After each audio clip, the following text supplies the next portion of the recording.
3 minutes, nous allons tenter d'expliquer la saturation hospitalière. Un petit retour en arrière pour bien comprendre. Olivier Véran, le 9 mars 2020, déclare pour BFM TV: on ne peut pas empêcher un virus de circuler dès lors qu'il circule de personne à personne. C'est un phénomène naturel, mais on peut éviter que trop de malades se contaminent en même temps. L'objectif donc du confinement et autres gestes barrières n'est pas d'empêcher la maladie de circuler, mais de permettre que tout le monde ne tombe pas malade en même temps, afin d'éviter une surcharge hospitalière. In fine, l'idée est d'atteindre avec un minimum de dommages l'immunité collective, soit naturellement, ou soit, c'est l'espoir de certains dès le début de cette crise, par un vaccin. Petite digression. En septembre 2020, l'Institut Pasteur publie une étude estimant que si 67% de la population française est immunisée, le virus cesse de circuler. On se souvient de l'extraordinaire efficacité et 95% pour les vaccins. Malheureusement, comme certains l'avaient prévu, rapidement cette efficacité diminue. En juin 2021, on nous demande même de vacciner les enfants. Pour Alain Fischer, il faut absolument vacciner 90% des 12-100 ans. Fin de l'été 2021, les pays pionniers de la vaccination ne seront pas épargnés par la reprise épidémique. On oublie donc que le vaccin pourrait permettre de supprimer les épidémies, mais on explique qu'il devrait permettre d'éviter de transmettre. C'est bien pour cette raison que les soignants non vaccinés sont interdits de travailler dès le 15 septembre 2021.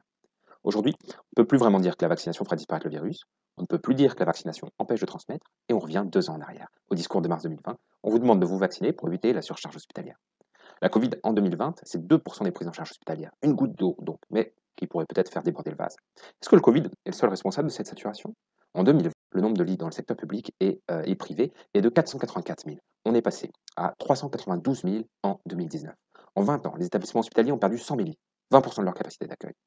Une des raisons principales est ce qu'on appelle le virage ambulatoire. En fait. On a diminué la durée des séjours, sortie précoce, rééducation à domicile. On peut sortir après une prothèse de hanche au bout de 3 jours, et c'est très bien. Là où le bas blesse, c'est que dès le début de cette crise, on a complètement oublié ce virage ambulatoire. On a hospitalo-centré la gestion des Covid, on a déresponsabilisé le praticien. Aujourd'hui, j'ai encore des témoignages de patients qui entendent: prenez du Doliprane, et si vraiment vous êtes mal, faites le 15. Des patients qui s'entendent dire en appelant les secours: 92 de saturation, ça va encore, quand vous passez sous les 90, vous vous rappelez. On soigne toujours pas les patients correctement en ville généralement. Et à l'entrée des hôpitaux, on limite l'accès à l'hôpital tout en continuant à fermer des lits. Est-ce que c'est seulement une question de moyens? Je ne crois pas. Les tests Covid ont coûté 1,5 milliard d'euros en janvier. Pour vous figurer un petit peu, le budget du CHRU de Lille est de 1,3 milliard d'euros annuellement. En fait, si on continue à fermer des lits aujourd'hui, c'est principalement par manque de personnel hospitalier. On manque de personnel et on suspend les soignants non vaccinés. On manque de personnel, donc on laisse travailler les soignants malades de la Covid. J'ai entendu de la bouche d'un collègue hospitalier que la 5e vague, c'était surtout une vague de manque de personnel hospitalier, une vague de démission.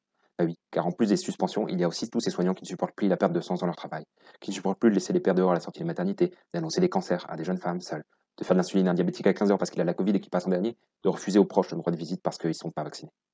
J'ai failli abandonner ce projet de vidéo, mais il y a quelques jours, le candidat Emmanuel Macron a dit ça. Quand on passe en soins critiques à un niveau où on déprogramme, je vais être concret, il ne faut pas s'interdire de réutiliser le pass sanitaire et le pass vaccinal. Donc, en 3 minutes, vous l'aurez compris, on veut justifier la vaccination. On sait que les vaccins ne feront pas disparaître la maladie, on sait qu'ils n'empêchent pas la transmission. Le dernier argument, c'est la saturation hospitalière. La saturation hospitalière, c'est l'échec du virage ambulatoire. C'est un défaut de prise en charge en ville des patients atteints de la Covid. La saturation hospitalière, c'est la démission massive de soignants qui ne trouvent plus de sens dans leur travail. Si vous avez aimé cette vidéo, critiquez, commentez, likez, diffusez. À bientôt.